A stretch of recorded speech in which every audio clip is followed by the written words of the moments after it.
ঘূর্ণিঝড়ের আরও খবর জানাতে পটুয়াখালীর পায়রা নদীর পাড় থেকে সরাসরি যুক্ত হচ্ছেন সহকর্মী জহিরুল ইসলাম। জহিরুল, ঘূর্ণিঝড় মোকাবেলায় জেলা প্রশাসনের প্রস্তুতি কেমন দেখছেন আর কি বলছেন স্থানীয়রা? এই কিছুক্ষণ পূর্বে সন্ধ্যা ৬টার দিকে কিন্তু পটুয়াখালীতে তুমুল বৃষ্টি এবং ঝড়ো বাতাস শুরু হয়েছে। এখন কিন্তু বলা যায় যে ঘূর্ণিঝড় অথবা নিম্নচাপটির যে প্রভাব, সেই প্রভাব কিন্তু বইতে শুরু করেছে। বিকেল নাগাদই কুয়াকাটায় সাগর উত্তাল রয়েছে এবং কুয়াকাটায় বাতাসের তীব্রতাও বেড়েছে এবং সেখান থেকে কিন্তু শুরু হয়ে পটুয়াখালীর জেলা জুড়েই কিন্তু এখন বৃষ্টি হচ্ছে।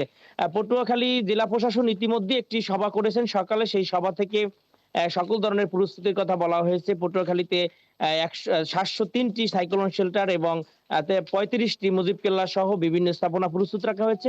এছাড়াও যারা সরকারি সেবাদাতা প্রতিষ্ঠানগুলো রয়েছে, বিদ্যুৎ, ইন্টারনেট সহ অন্যান্য, তাদেরকেও প্রস্তুত রাখা হয়েছে। উদ্ধার অভিযানের জন্য ফায়ার সার্ভিস, রেড ক্রিসেন্ট এবং সিপিবি প্রস্তুত রাখছে।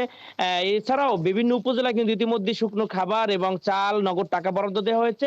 পানি বিশুদ্ধকরণের ট্যাবলেট গুলো মজুত রাখা হয়েছে। জেলায় প্রায় ৭৫টির বেশি মেডিকেল টিম প্রস্তুত করা হয়েছে এবং সবকিছু মিলিয়ে এখন পর্যন্ত জনজীবনে বড় ধরনের প্রভাব না পড়লেও এই যে আবহাওয়া খারাপ, সেই আবহাওয়ার কিন্তু যে সামনে যে নিম্নচাপটি বা ঘূর্ণিঝড়টি রয়েছে, সেই ঘূর্ণিঝড়ের প্রভাব কিন্তু পড়তে শুরু করেছে।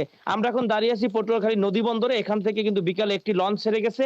এখন কিন্তু নদী বন্দরের সকল ছোট যে নৌ চলাচল সম্ভবত বন্ধ রয়েছে এবং আমরা পরবর্তী যে আবহাওয়া আপডেট, সেখান থেকে পায়রা যে সমুদ্র বন্দর, সেই সমুদ্র বন্দর থেকে সকল কার্যক্রম তারা বন্ধ ঘোষণা করেছেন এবং দুর্যোগ মোকাবেলায় তারা বিভিন্ন কমিটি গঠন করেছেন, উদ্ধার অভিযানের জন্য কমিটি গঠন করেছেন এবং পায়রা সমুদ্র বন্দরের যে জাহাজগুলো রয়েছে সেগুলোকে নিরাপদ স্থানে রাখা হয়েছে।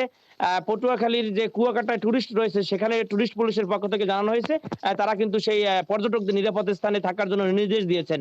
পটুয়াখালীর জেলা প্রশাসনের পক্ষ থেকে সার্বক্ষণিক একটি যোগাযোগের জন্য কন্ট্রোল রুম স্থাপন করা হয়েছে এবং সবকিছু মিলিয়ে পটুয়াখালী জেলা প্রশাসনের অন্যান্য যারা জনপ্রতিনিধি, তাদের পরিস্থিতি অনেক সুন্দর। আলফি।